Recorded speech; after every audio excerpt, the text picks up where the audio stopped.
English में एक famous कहावत है, buy land, they are not making it any more. And being true to this quote, real estate में invest करना Indians का काफी प्रेफरेबल रूट ऑफ इन्वेस्टमेंट रहा है। But is there a more suitable, better alternative? Yes, real estate investment trust. And that's what we're going to be talking about in this video. लेकिन याद रखना, आगे जाने से पहले चैनल को सब्सक्राइब करना ना भूलें।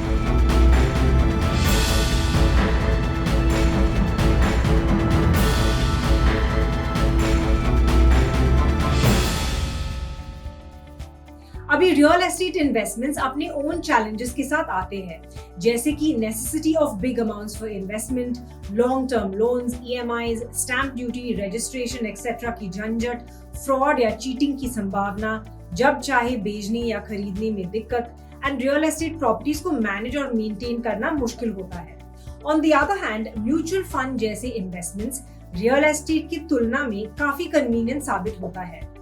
आप कोई भी बड़ी या छोटी रकम के साथ इन्वेस्ट कर सकते हैं, सेफ एंड सिक्योर्ड है, एक्सपर्ट मैनेज्ड है और जब चाहिए बेच सकते हैं और 2 to 3 दिन में आपके अकाउंट में पैसे आ जाएंगे।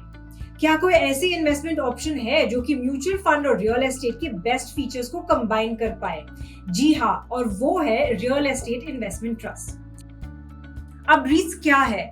Real estate investment trust mutual funds जैसे ही काम करते हैं।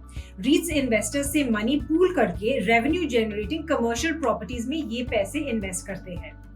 रीट्स का एक स्पॉन्सर होता है जो ट्रस्ट फॉर्म करते हैं और प्रॉपर्टीज का ओनरशिप ट्रस्ट को ट्रांसफर करते हैं रीट यूनिट्स के बदले में। स्पॉन्सर के पास थोड़े यूनिट्स रहते हैं और बाकी यूनिट्स आईपीओ के द्वारा जनरल पब्लिक को ऑफर करते हैं। आप और मैं एक म्यूचुअल फंड की तरह रीट के यूनिट्स को होल्ड कर सकते हैं। रीट्स 3 तरीके से इनकम कमा सकते हैं। फर्स्टली डिविडेंड्स, जो कि है rents, expenses required to manage the properties. दूसरा है इंटरेस्ट इनकम, जो जनरेट होती है अपनी सब्सिडरीज जैसे स्पेशल पर्पस व्हीकल्स को लोन्स देने से। तीसरा कैपिटल अप्रिसिएशन, जो जनरेट होती है रीट के शेयर्स के उतार चढ़ाव से, जो इन टर्न डिपेंडेंट है काफी सारे फैक्टर्स जैसे brand recognition, ability to maintain high occupancy rates, interest rates etcetera. REITs real estate developers को भी फायदा होता है, क्योंकि रियल एस्टेट डेवलपमेंट में बहुत सारे पैसे और फंड्स लगते हैं और developers generally bank loans, PE funds etcetera पर निर्भर होते हैं, जो उनको हाई रेट ऑफ इंटरेस्ट में मिलते हैं। रीट्स यूएस मार्केट्स में 1960 से ही पॉपुलर रहा है। इनका इंट्रोडक्शन रियल एस्टेट डेवलपमेंट को बूस्ट करने के लिए किया गया था। 2007 में सेबी, जो कि इंडिया की कैपिटल मार्केट रेगुलेटर है, उन्होंने रीट्स को इंट्रोड्यूस किया, लेकिन फर्स्ट लिस्टिंग काफी साल बाद 2019 में ही हुआ। रीट्स को लिस्टिंग के लिए क्या रूल्स फॉलो करना पड़ता है? पहला है, सेबी रूल्स के हिसाब से रीट्स को अपना 90% of distributable cash flow unit holders को देना है।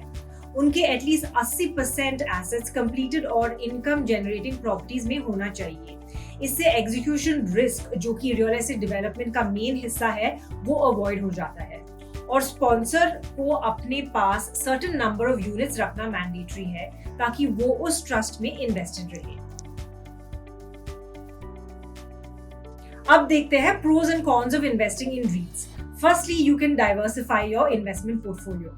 रीट्स में इन्वेस्ट करके आप अपना पोर्टफोलियो डाइवर्सिफाई कर सकते हैं। इसके साथ आप अलग स्टेट या सिटी के कमर्शियल प्रॉपर्टी में घर बैठे इन्वेस्ट कर सकते हैं। इतना ही नहीं, पर आप ओवरसीज प्रॉपर्टीज में भी इन्वेस्ट कर सकते हैं। Next is good return potential. REIT में इन्वेस्ट करने का दूसरा फायदा ये है कि इससे आप अच्छे रिटर्न्स पा सकते हैं जब कमर्शियल प्रॉपर्टी की वैल्यू बढ़ जाए और हाई ऑक्यूपेंसी रेट्स हो। तो इस तरह रीट्स में इन्वेस्ट करने से कैपिटल अप्रिसिएशन, एसपीवी अमोर्टाइजेशन और डिविडेंड इनकम तीनों से कमाना पॉसिबल है। अगला है transparent investment as it is regulated by SEBI.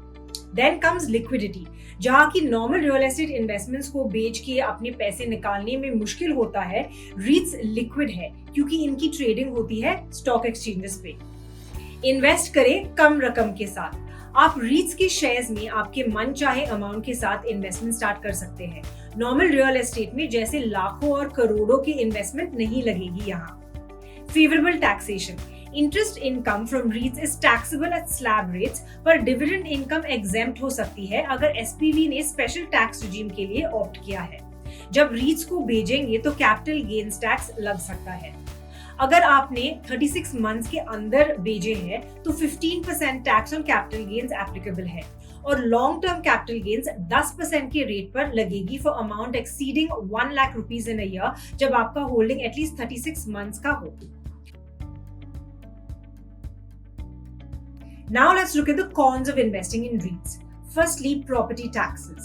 REITs में प्रॉपर्टी टैक्स लगता है जो एक कंपनी के लिए टोटल 25% तक का ऑपरेशनल एक्सपेंस हो सकता है। इतना ही नहीं तो स्टेट और म्युनिसिपल अथॉरिटीज ये टैक्स बढ़ा भी सकती है जिससे शेयर होल्डर्स को कम कैश फ्लो मिल सकता है। इंटरेस्ट इनकम पे tax. Interest income paid by REITs are subject to taxes as per income slab. Next is cyclicity in occupancy. REITs तब पैसे बनाएगी जब उनके प्रॉपर्टीज ऑक्यूपाइड होंगे। It could happen that the occupancy rates go low in certain periods like during COVID, etc. Commissions payable to REITs. Now, just like expense ratio in mutual funds, REIT companies charge commission to manage their properties, which can go up to 2 to 3%. ये commission rate आपके overall dividend को कम कर सकती है। अब देखते हैं REITs में कैसे इन्वेस्ट करें। REITs लिस्टेड होते हैं स्टॉक एक्सचेंज में और आप खरीद सकते हो डीमैट अकाउंट से। ये तो रहे REITs के बेसिक्स। अब देखते हैं कमर्शियल रियल एस्टेट के डिमांड और सप्लाई कंडीशंस कैसे हैं। कोविड लॉकडाउन के बाद ऑफिसेस खुलना, कंपनीज का टेक एक्सपेंशन होना, हायरिंग होना and absence of proper work areas at home etcetera की वजह से ऑफिस लीजिंग में काफी ग्रोथ दिखाई दिया है। Absorption in Q1 of calendar year 2022 stood at 11.2 million square feet versus 6.4 million square feet in the last financial year. That's a 75% growth. Only the city of Bengaluru contributed 1/3 of all new leases in Q1 calendar year 2022, and that's a 60% of all active RFPs or request for lease proposals. आइए अभी जाने India में कौन से REITs listed है और उनके performance कैसे रहा है। इंडिया में 3 लिस्टेड REITs है। पहला है एम्बेसी ऑफिस पार्क्स REITs और एम्बेसी REITs। इसके स्पॉन्सर्स है ब्लैकस्टोन और embassy group. Embassy REIT India के फर्स्ट लिस्टेड REIT है और एशिया के largest REIT in terms of area manage. Embassy REIT 42.8 million square feet area operate करती है और इनके पोर्टफोलियो में है 8 ऑफिस पार्क, 6 होटल्स और एक 100 मेगावाट सोलर प्लांट। इनके 74% of the assets are in Bengaluru. Next is Mindspace Business Park REITs और Mindspace REIT. इनके स्पॉन्सर्स है के रहेजा ग्रुप और इनकी प्रॉपर्टी होल्डिंग्स है मुंबई, चेन्नई, हैदराबाद और पुणे में। इनके पास 31.8 मिलियन स्क्वायर फीट लीजेबल एरिया है। Next is Brookfield India Real Estate Investment Trust और Brookfield REIT. Brookfield India REIT latest listed REIT है इंडिया में। इनके स्पॉन्सर्स ब्रुकफील्ड AMC है और इंडिया के इकलौते institutional manage real estate vehicle है। इनकी कमर्शियल प्रॉपर्टीज है मुंबई, गुड़गांव, कोलकाता और नोएडा में।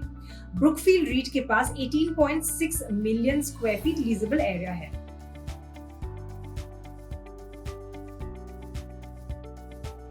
अभी industry diversification of their portfolio holdings graph पे आप देख सकते हैं। यहाँ आपको मालूम होगा कि majority of the holding of all 3 listed REITs is in technology based real estate properties. Past few years में REITs ने दिया है ये रिटर्न्स अपने इन्वेस्टर्स को।